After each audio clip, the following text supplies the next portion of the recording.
அருண் எதா இருந்தாலும் மேல வா பேசிக்கலாம். எத்தனை தடவை போய் சொல்லிட்டு போயிருக்க? அப்படி இல்ல அருண். வேற எப்படி? வேற எப்படி? வளகாப்பு போனியா அப்போ? கடல்ல பண்ணாங்களா வளகாப்பு? அவ இந்த வாரத்தோட ஆபீஸ விட்டு கிளம்புற அருண். அவ ஃபேர்வெல் அந்த மயிரை சொல்லிட்டு போக வேண்டியதானே? எதுக்கு மறைச்சிட்டு போற? உன்கிட்ட சொல்லிட்டு போனா விட்டுருப்பியா? கேட்டு போயிருக்கணும். இதான் பிரச்சனை. நான் சொல்லிட்டு போனா பத்தாது, பெர்மிஷன் கேட்கணும்னு எதிர்பார்க்கறேன். அது எனக்கு செட் ஆகல. ஏன் இல்ல புரியல எனக்கு. எங்க போறேன்னு கேட்க கூடாதா? இல்ல அருண், நீ போவே கூடாதுன்னு ஆர்டர் பண்றேன். மயிரே, ஆமா மயிரே. அருண், கெட்ட வார்த்தை பேசாத. உனக்கு 1000 தடவை சொல்லிட்டேன், இந்த நாய் இன்டென்ஷன் சரியில்லைன்னு.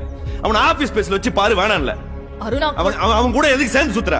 அருண், நான் குழந்தை இல்ல அருண். யார் இன்டென்ஷன் எப்படின்னு தெரிஞ்சுக்கிற வயசாச்சு. மயிரே தெரியும் உனக்கு. பசங்களுக்கு தாண்டி பசங்களை பத்தி தெரியும். அருண், கத்தாத அருண். அப்படி போறனா அந்த ஐஷு கூட்டு போனது. அவ போவா எவன் கூப்பிட்டாலும். என் ஃப்ரெண்ட பத்தி பேச உனக்கு எந்த ரைட்ஸும் இல்ல.